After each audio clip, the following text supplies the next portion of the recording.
have a colleague and a friend join me to begin the program, Brother Earl Ofori, who is, like me, a journalist and communicator who has a network of journalists around the world talking about issues that affect our people in various media formats.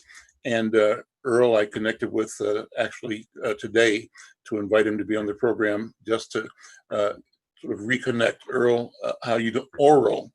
Let me say your name properly. Earl Ofori. Let me say your name properly. How you doing, brother? I'm doing good, brother. I'm doing good. It's a pleasure.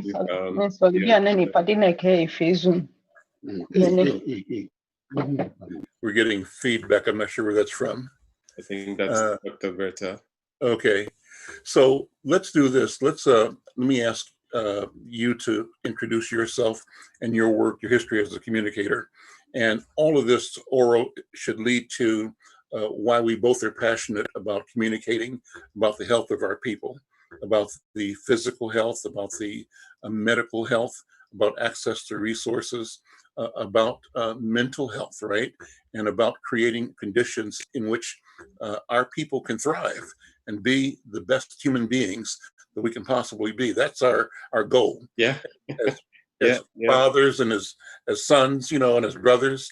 And that's the goal of us as family men and family women. So introduce yourself first of all. Thank you, Brother McFarlane. It's an honor to be on your show as a guest and also as a brother. I've known Brother McFarlane for quite a while. It's such a privilege to have a friend like you who actually cares and has that passion for the same things that I do, which is first of all about the people of Africa on and off the continent, and most immediately those of us here in the diaspora, and also about journalism, which is telling the story. And our big brother, Chinua Achebe, may his soul rest in peace, said, until the lion learns to speak the language of humans, the hunter would always take the glory for the hunt. And I entered into journalism basically on that premise, where I felt like it was important for me as a storyteller to be able to tell the African story from the African perspective, not just for the African audience, but also for the non-African audience, so they get to understand what the African story is really all about, not just on the African continent, but even in the diaspora. And it's been such a journey for me, where I have gotten to meet amazing people like yourself, Brother McFarlane, and through a mutual brother and friend of ours. And being able to tell the African story for me is very important, because for many, many years, if not centuries, the African story has been told with a twist to it. And the twist is to satisfy whoever is telling that story that is non-African, where we have the history of Africa written by non-Africans to, of course, pass, along their perspective, their objective, to the detriment of the true African story. Mm-hmm. And so when I came out, finally with the decision to become a journalist, I felt like I was just that small voice helping to correct that misrepresentation and that ill representation through my work as a storyteller. I see myself more as a storyteller, than a journalist, because, sometimes when you're a storyteller, you're able to, infuse yourself into the stories you tell based on how whoever told you those stories infused themselves into you. So it's very important to be able to not just tell the African story, but tell it in the correct way for posterity's sake. And today, for instance, is Juneteenth, and Juneteenth is a very remarkable and important day in the African-American history calendar. And obviously, we share the same history with folks on the continent of Africa as well. I feel like we're the same people. We just happen to be on a divided, geographical location, but spiritually we're the same. And roping all this into the health condition of the African-American, society, and also the African continent, I feel like being able to tell Africa's story helps a long way health-wise. Why? Because we're being able to look at ourselves to build on our health, not just physical and medical health, but spiritual health, mental health as well. All these are, sorts of avenues of health where I feel like we as a people should have a very high score. We should be very, intellectually healthy. We should be very mentally healthy. We should be very physically healthy. And also for some people, above all, very spiritually healthy, because all these forms of health seek their foundation, seek their nourishment from the spiritual well-being. And so if you're able to carry a very good sense of, health and well-being in all these areas that I've mentioned, then you can say that you can confidently go out there and start telling and sharing the African story for the upliftment of the African people. Some people feel that that there's a zero-sum game here, where for us to be uplifted or to uplift ourselves, it means somebody else has to be destroyed. I don't think that's true, but what's your thought?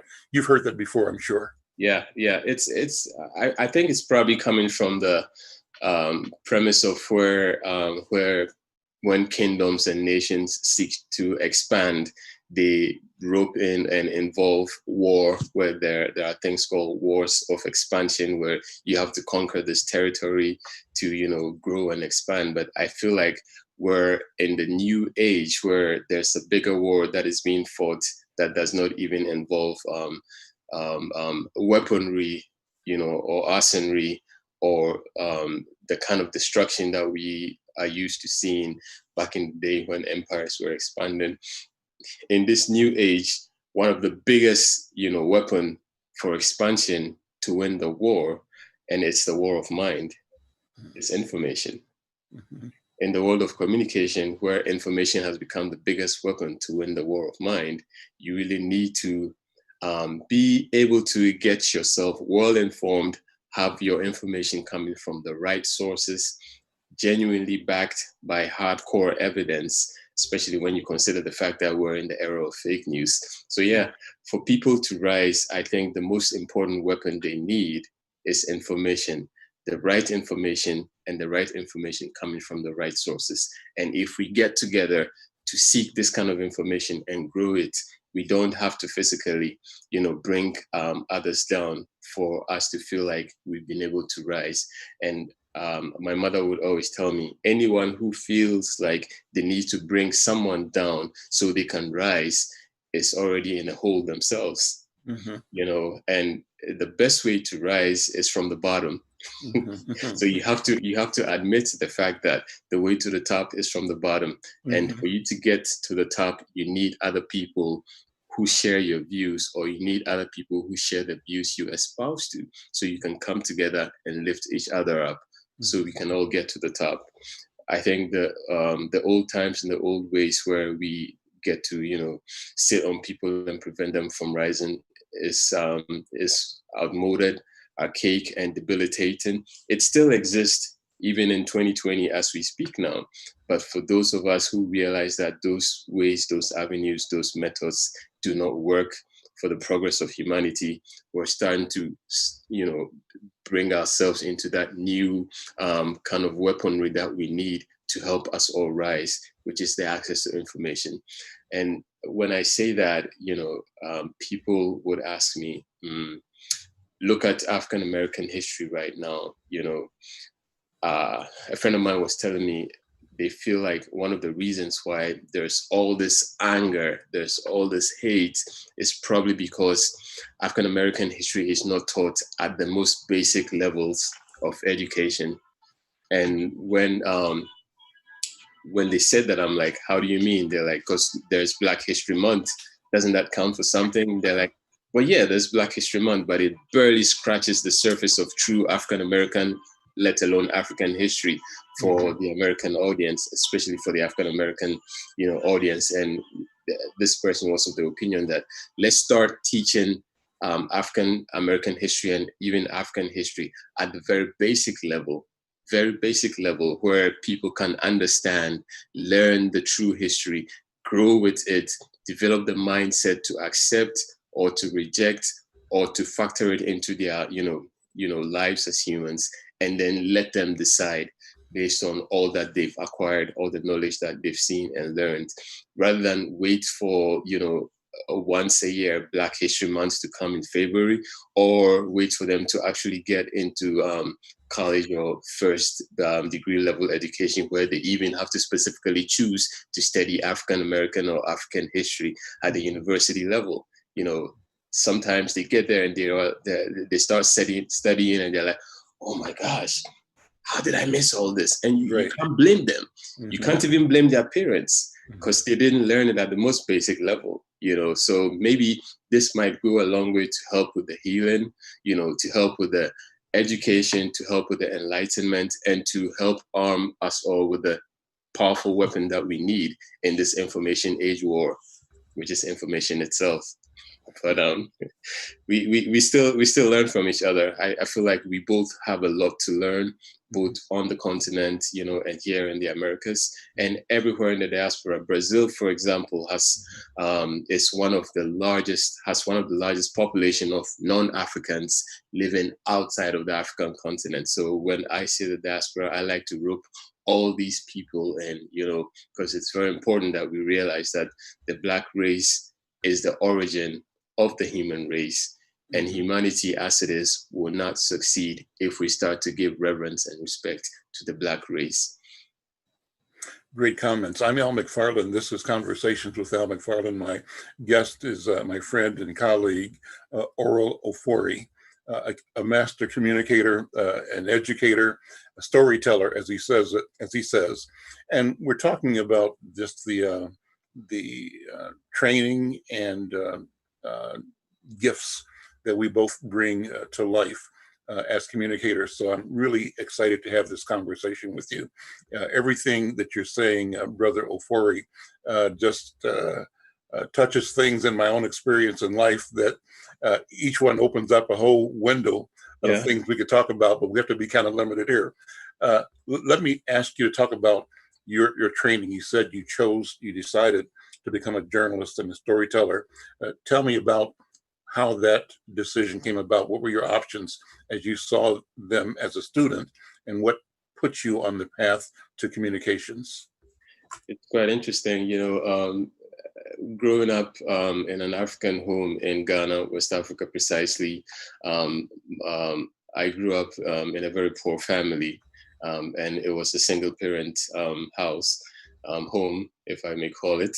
My father was not around for the most part, so I had my mother, who was both the matriarch and the patriarch, and she felt like a double responsibility on her to not just raise me up along with my siblings with motherly love, but with somewhat fatherly discipline. Even though she was not a father, she felt that responsibility fell heavily on her. And so when she needed to whoop us, she would whoop us, and she would do it with love. And that African ASS whooping that you would get, and you know that this is not born out of hate. It was born out of love and the necessity to straighten me as a human being. But sometimes we would sit together at my mother's feet where she would tell us stories. And interesting thing about most of these stories, between 85 to 90% of them were all true stories. They were either stories about her parents or her grandparents, which would be my great-grandparents, or things that she had experienced growing up. She would sometimes talk about the struggle for Ghana's independence under colonial rule, British colonial rule, because she went through it, she lived it.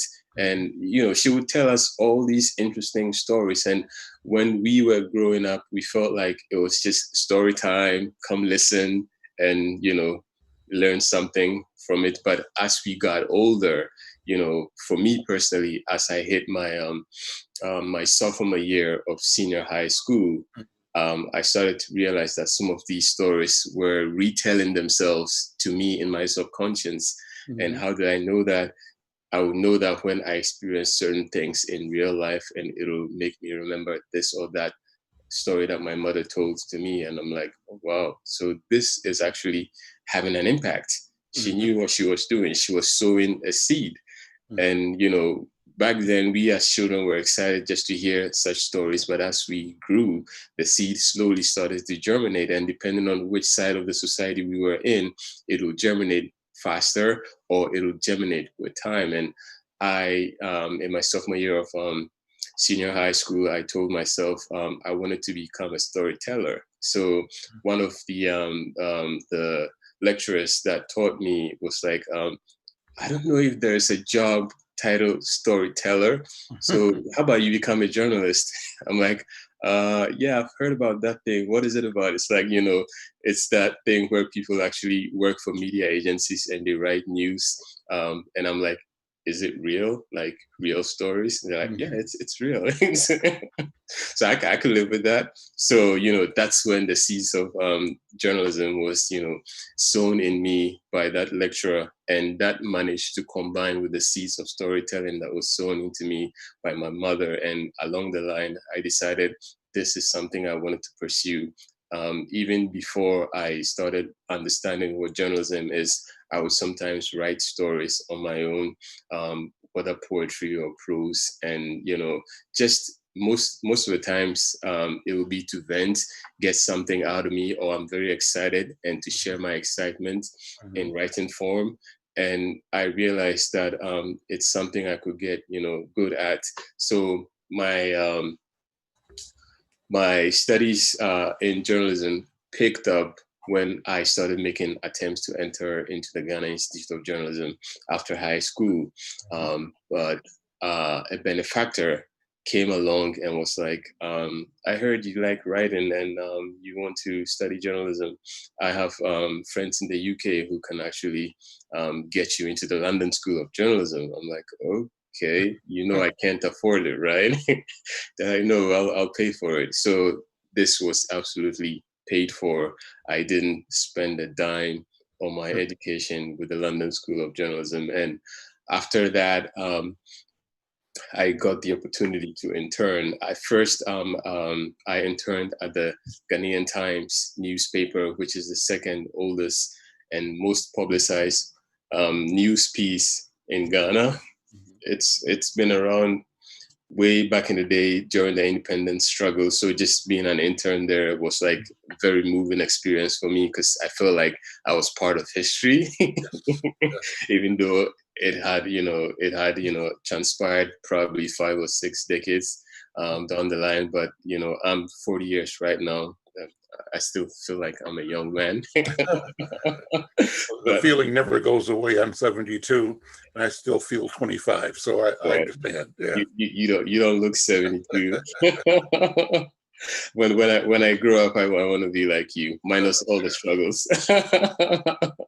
No, but yeah. So I interned at the Ghanaian Times newspaper, and then I just had my father share the idea about trying out an internship opportunity at the Voice of America in Washington D.C. And I was like, well, are they gonna accept this African dude? So give it a shot. And I did just that, and I got accepted. In 2007, I came into the USA by way of the UK to start my internship with the London School of Journalism. And it was something that was supposed to last for just about a quarter of a year. But one thing led to the other. They liked my work and they kept extending my visa. And I ended up staying at the Voice of America for over a quarter of a decade. Wow. That's more than 2.5 to almost 3 years. And I got to learn what it was to be a journalist in America, how to tell stories from a journalism background and viewpoint. And it really informed my decision 2 years down the line, that's about 5 years later, to start my own business, which is a consultancy. It's called the African Dream LLC. It's an information and communication research-based consultancy where we are sort of Africa biased, but we welcome all sorts of consulting so long as it pays well. And it doesn't force us to tell stories that we don't ascribe or aspire to.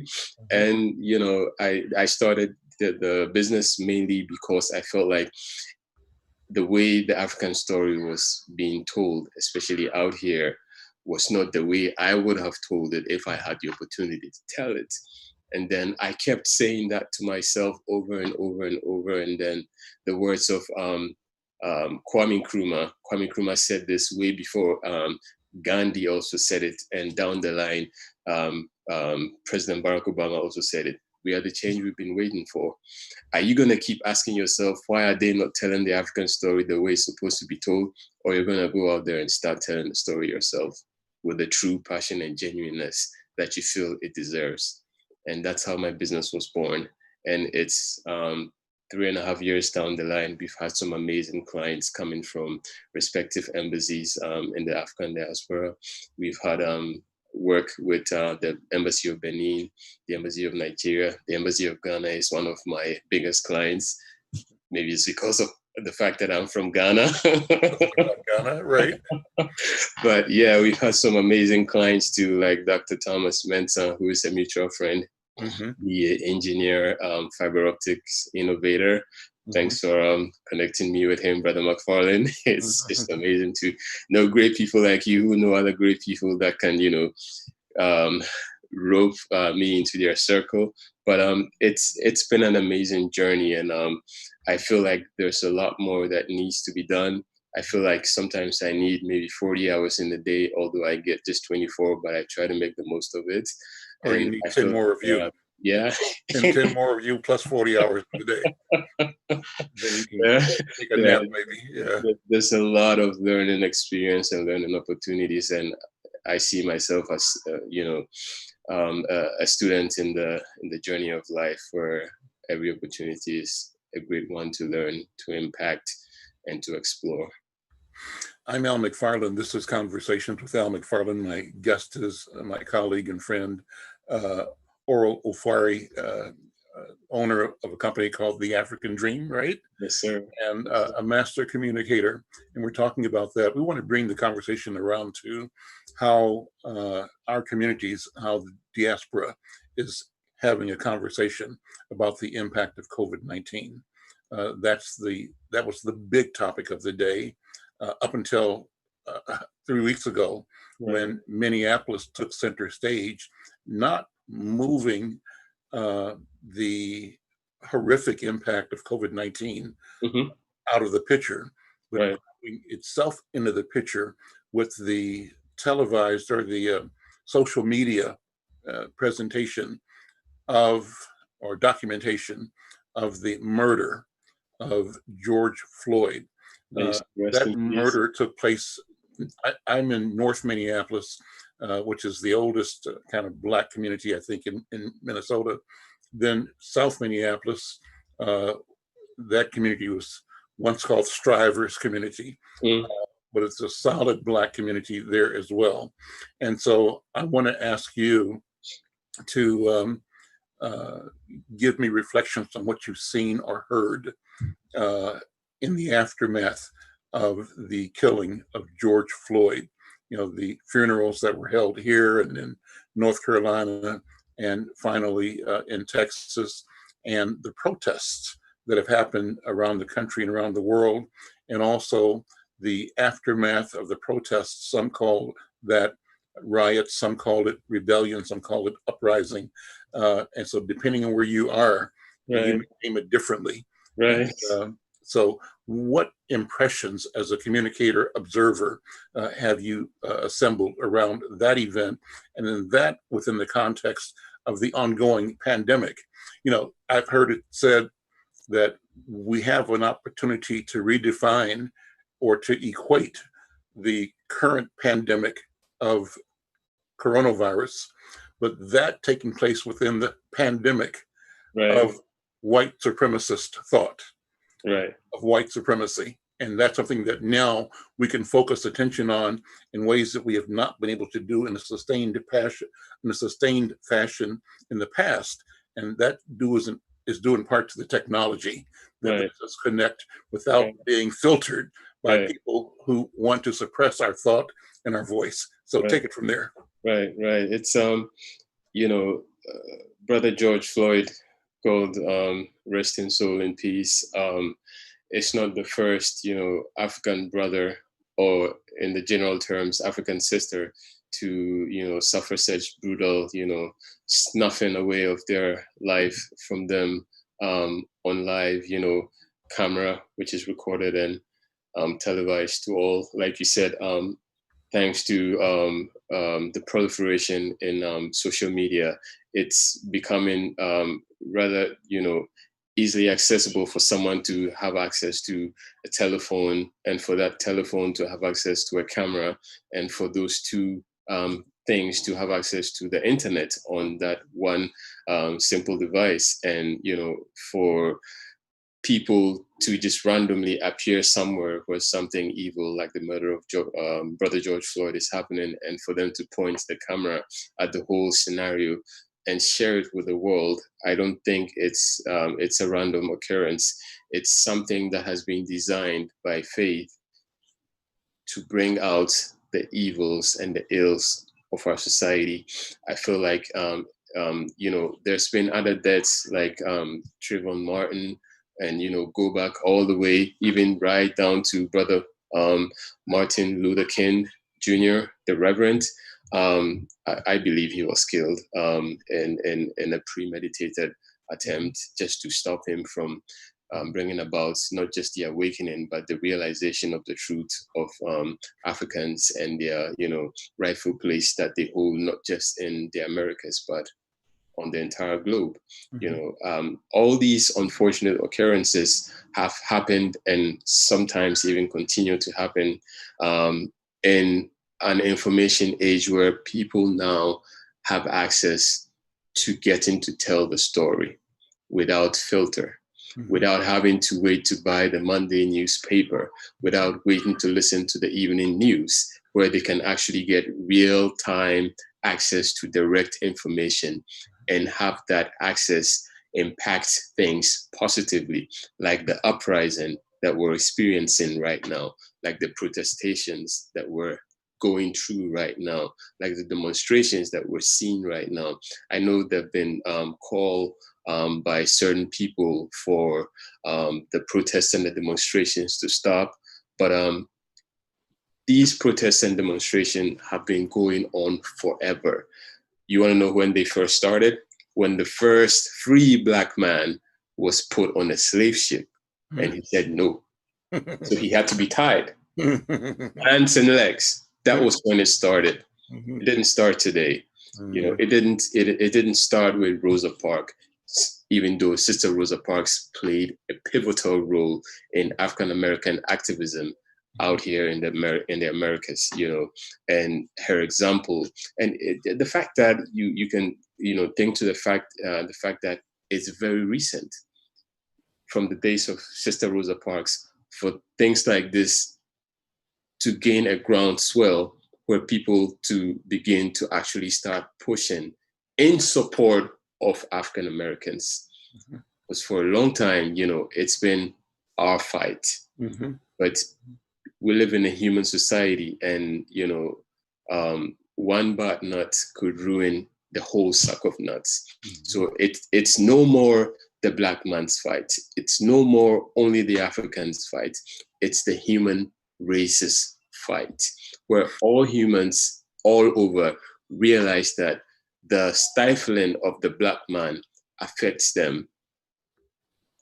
The suppression and the oppression of the Black race affects them. And when they genuinely start to accept that it is affecting them and begin to go out there and start to do something about it, then you realize that we're on the cusp of a reawakening, because the awakening has already happened. It happened in the days of Brother Martin Luther King, the Reverend, Sister Rosa Parks, you know, all of these people you can mention. Kwame Nkrumah, Ghana's first president, leader of the first free African country to, you know, liberate itself from slavery and colonialism under the British rule. You know, the awakening has already happened. Now we're going through, in my opinion, a process of reawakening, where people are taking advantage of the proliferation of information and the technology that proliferation gives them access to begin to tell their stories, to begin to fight for their rights, and to begin to call for equality, irrespective of their races, and a typical example where social media played a very powerful role in bringing about, freedoms and awakenings or reawakenings is what we had witnessed recently, called the Arab Spring. Mm-hmm. It took the social media to bring to the foreground the Arab Spring and look at the countries that got affected by it in Northern Africa. Mm-hmm. Are we having the American Spring right now? I don't know, but whatever we're having right now, we have a wonderful opportunity to see it through, because if we miss this opportunity, we'll have to wait another, however many long years to see that change come that we've been waiting for. And people right now are starting to realize that. Look at, these protesters, these demonstrators. Sometimes the vast majority of them are white people. Mm-hmm. Why are they going out there? Mm-hmm. They're doing it because they feel like, one, they have a responsibility to themselves and to their posterity. Sometimes you feel like, well, it's been a long time. We've gone through this for a long time. It's become systemic. Can we change it? Yes, we can change it. Keep applying pressure. Keep applying the force. Of course, I'm not celebrating the violence. I don't condone it. But every attempt to bring about something positive would have people who have ulterior motives, sprinkled in that force of good, just to take advantage of it, to make it look bad. But I feel like this is an amazing opportunity for humanity to do something good for itself. And let me chime in here. So I think along the lines that you're speaking, Brother Ofori, that the awakening and the transition from this being a problem of Black man, of Black people, right, to a proper analysis of the nature and the source of the problem. right. I say the nature and the source of the problem is characterized or epitomized by supremacist thought. And in this case, it's white supremacist thought. Indeed. And so, as Bob Marley said, or as Haile Selassie said, right? Philosophy that holds one human race superior and another inferior is finally and permanently discredited and abundant. Everywhere is war. There we go. That's exactly the story. And the nature of the war now, as you said, is different. And the war of information, communication. And so what's happening with white people, and this is the point I was going to make earlier, we are in our movement to fulfillment of our purpose and our destiny. And our purpose and destiny have to do with being the best human beings we can be. Oh, yeah. We want to be excellent human beings, period. That's the goal. Yeah. To get there does not mean and cannot mean and cannot include the destruction of other human beings. Yeah. You cannot be the best you can be if the best is built on destroying somebody else. That's the worst you can be. Yeah. Right? So our mission in our movement towards our best self is to unlock and to free those who are bound by a misunderstanding that they maintained for their temporary and temporal advantage. Right. And that advantage, again, is held together structurally, institutionally, culturally, under the fabric of white supremacist thought. So when we move to dismantle and to encourage white people to dismantle white supremacy, we are not destroying opportunity for white people. We are liberating them. Right. What is holding them back from being the best human beings they can be, that is holding us back from being our best human selves.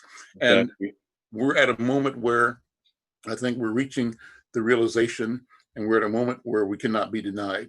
And so this movement towards freedom and liberation is global. Freedom, I say, is both inevitable and imminent. True. Inevitable and imminent. This is the time. Freedom is at hand. The war that we fight is a war that we will win.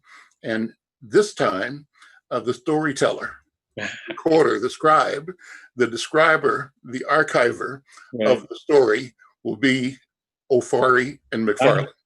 We will tell the story, and the story we tell will be markedly different. And it won't be a story that destroys or devalues or diminishes any other human being. It'll praise every human being and lift up the best that all of us bring to being decent human beings. But it certainly will show that the impetus of this has been the drive for liberation for human beings that comes out of the African community, the African culture. What do you think about that? Beautifully put, Brother McFarlane. Beautifully put. I couldn't have said it better. And you stress on the fact that us, calling for the liberation, the freedom that we want, is not a call solely for ourselves. It's a call for humanity, like I had put out as well earlier. And if it means breaking down the systemic system of racism, of bias, of feelings of superiority among white supremacists, break that down and let them realize that your superiority doesn't make you more human. It actually diminishes your humanity, as a matter of fact. It's an illusion.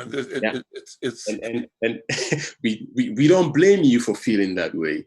It's your father's fault, your forefathers' fault, and all those who have come before you that have built that system, and the black man, the black woman is very forgiving and sometimes even very tolerating. But we've gotten to that place where we feel like for us to continue to be freed humans, to enjoy the benefits of this earth, we must break that system, because not only is it denying us, it is denying the future generation, both of the black man and the white man. So get rid of it. And that is what this whole uprising is pretty much about. So bring this into so I've said this in the past few weeks. We looked at something very specific. We were actually talking about the things that emanate from 8 minutes and 46 seconds. Right. So what we're talking about is energy, movement, the explosiveness of a window of 8 minutes and 46 seconds, right? So let's step back, let's make the lens wider. And with that in mind, talk about COVID-19. And what is the equation? How does what happened in 846 reveal itself in the experience of COVID-19 in the world and on and against our people in particular? What do you think? It's interesting how you want us to make this juxtaposition, but if you're looking real hard, you realize that it's almost a very similar scenario. COVID-19 has massively hit the African American populace here in the in the Americas, specifically in the United States. The United States, where we're the leading country recording COVID-19 deaths. As we speak, over 110,000 so far. All in a space of not more than 100 days. That's greater than all the U.S. wars that have been fought from Vietnam all the way down to the fake wars in Afghanistan and Iraq. I call them fake wars because that's what I know they are. But yeah, why is it badly and heavily attacking the African populace here in the United States? You ask yourself. Some people say, well, it's pre-existing conditions. The Africans and the African Americans are most likely not to have insurance, most likely to have pre-existing conditions, most likely not to be able to afford the quality health care. So ask yourself, why is it that of all the times that most likely is said, it boils down to one race, the Black race, the African American. Mm-hmm. That brings to the fore the systemic condition. The Mm-hmm. system has been designed to suppress and oppress the Black man from day one. Mm-hmm. So that eight and a half minutes that someone took a knee on a human being's neck, snuffing the life out of them, debilitating them to the extent where they scream for their mama. It tells you that this is a system that is highly oppressive of the Black man, of the brown man, of people not as white enough to be described as human enough by white supremacists. And these are the things we're fighting to change. If you ask me, COVID-19, whatever it was, whatever it's still right now, it's just a small part of the bigger picture. Mm-hmm. In this well-structured, well-constructed, well-built system of racism or white supremacy. And we Black folks have seen through it. Mm-hmm. And we want the help, not only of Africans on the continent, but Africans all over, and literally humans all over, because Black Lives Matter has become a global movement, one of the largest global movements for equal rights on earth today. Mm-hmm. And we're calling for all of humanity to come together to help us break the system, because it's not only prevalent and common in the USA, it's happening in the UK, it's happening in China, where Africans were recently, maltreated based on the color of their skin. It's happening all over. And unfortunately, it's happening in some small pockets of the African continent. Either way, it's happening globally. It's a pandemic on its own, And I keep saying, can we change it? Yes, we can change it, but we need to be persistent. Now, what happens after the change has come, the change that we're fighting for? What happens, you might ask? What happens? Let's learn from what brought the change and let's build on it, so it doesn't end up taking us back to where we were. We don't need to fight this fight twice. Mm-hmm. We don't need to. We need to. Part of the challenge is to understand and recognize that the fight we're taking you to not only is the inequity that mm-hmm. Is revealed by the impact of COVID-19 on our community, right, because that inequity is a reflection of the well-documented disparity in healthcare outcomes. Yeah. That disparity in healthcare outcomes is interconnected with the disparity in wealth, the disparity in employment opportunity. It's interconnected with the disparity in education opportunity and education outcomes.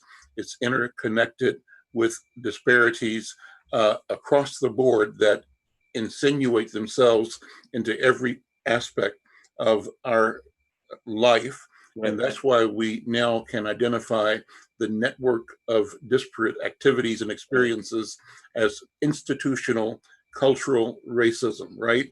And right. Part and parcel, the framework, the network, the nerve system, and the exostructure, right?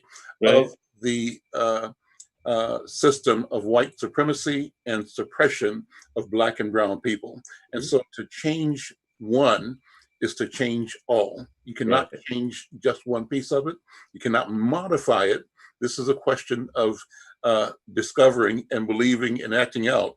But until, as Brother Marley said, this thing is changed, it's going to be war. And that's where we are.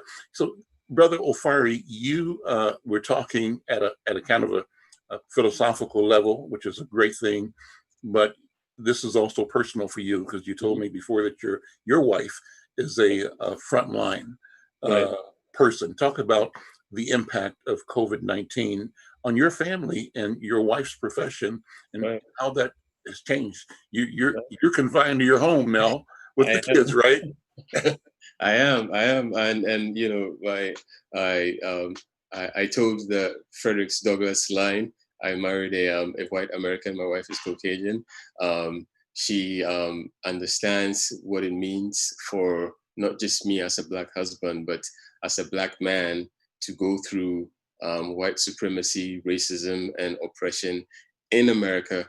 And she's moved from the point of just sympathizing with that situation to a reality of helping change the status quo, which is very important to me because it makes it easy for me to live under the same roof, you know, because, you know, just for the fact that we have a strong feeling of love for each other, we've come to accept that this is an equal rights fight beyond race. But for now, the Black man's house is on fire. So Black Lives Matter, you know, and someone would ask, well, you say Black Lives Matter, but I say all lives matter. I'm like, dude, let's be real. Let's be realistic, right? If you are a man and you live in a society that allows you to marry only one woman, right? And you come home and your wife is like, hi, honey, you know I love you. And you look this woman in the eye and say, you're amazing. I love you like all your other sisters and all the other women that I didn't marry. No. You think they're going to like take it lightly? No, no, no. There's a specific problem that is bringing too much fire on our heads. And we're just trying to fix that problem and remove that fire.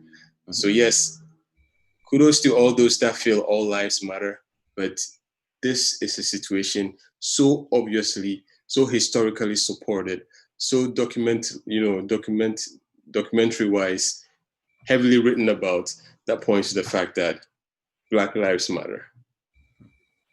Let me jump back to Ghana for a second. I love Ghana. Yeah. I've been to Ghana several times and started going, I think, in 1994, and then back in 1997 and 8 and 1999, all associated with the first time with a group in Minneapolis called the Stair Step Initiative. And it was a group that would create mentoring relationships between younger and older, adults and young children, teenagers. So mentors and mentees who were teenagers, and we'd spend a male group, then a female group, and vice versa, spend 10 days to 2 weeks in Ghana and visit Accra, Kumasi, Takoradi, Cape Coast, all those communities. And just a wonderful rite of passage type experience, not only for the children that were being mentored, but for the mentors as well. And when I grew to love Ghana and love the Ghanaian people and the energy and this industriousness and the spirit of hard work. I was walking across the street in Accra with a brother who's from here. His name is Kwesi, Kwesi's last name, Kwesi Mensah. And so Kwesi and another guy and I were standing on a street corner near the Makala, the market, and a woman was walking across the street, got to the stop sign, but she was carrying a quarter of a cow on a huge pan, maybe go to a restaurant or something like that. And it was heavy, obviously. And so she got to the corner and she needed to sit it down to rest. Without thinking about it, without a word being exchanged, Brother Kwesi just turned, lifted, and with her, lifted the item down to the ground.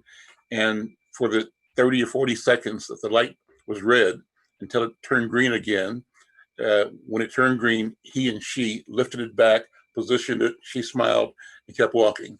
So that is unspoken. You know what your duty is. There's a protocol.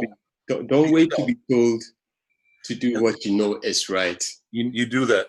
The other thing that I love, and I remember that I would love to see instituted here, Brother Ofari, is whenever we went to meetings, the meetings would start with the convener of the meeting acknowledging the ancestors, first of all, and all of the elders in the room. To Nana Non is the word for the chiefs, and government officials and neighbors and friends, but you acknowledge everybody's presence and role. And when people spoke, there was a process for speaking, right, respectful and right, organized. right. So one of the best things that happened with me was in the '94 visit. We visited Kumasi, Mm-hmm. and there is the regular, I think it's a Thursday seating Mm-hmm. of the chiefs Right, right. called the Apatakesi. Yeah, I yeah, may not be saying it properly. I think that's what it was, though. yeah, yeah, yeah. Okay, and we saw the Royals sitting at one end of the open air stadium. It wasn't open Yeah, air; it was no, it was a stadium that was covered, but no walls on it, so people could sit in under like a big tent, kind of. right, right, right. And so the Royals were on one end. That was called the forward end, I think, and then across from them Mm-hmm. was the the Bantamahini. Okay, The Bantamahini was the sort of the military right, tribe or group or right. of the Ashanti and Kingdom. around the room.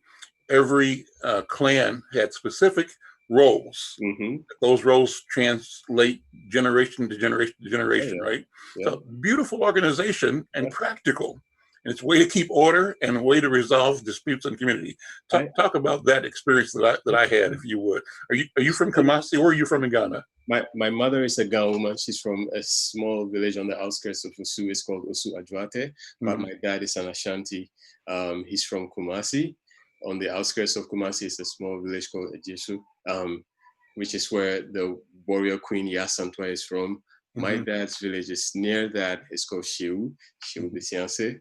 And that's where my dad is from. So he's very much a man of Kumasi blood flowing through his veins. And but yeah, so just to speak to what you're saying, I feel like you had it here, but slavery erased it all. You know, and the fact that we're not taught true African history at the basic level also helped to erode that. And ultimately, the systemic, beast that has been created in the form of white supremacy totally vanquished it, totally removed you from your history, your ancestry, your story, and I feel like we Africans will do the right thing if we Yo, Bob Harvey. or when we are told about it. Did they speak out? And as we get together and try to bring the change that we need for humanity, it is very important for us to realize and respect our history, realize and spread our history, realize and share our history, realize and document our history, have a sense of pride for our history, and send it, transfer it, transport it, not to only our younger generation, but to the future generation, those that are yet to be born.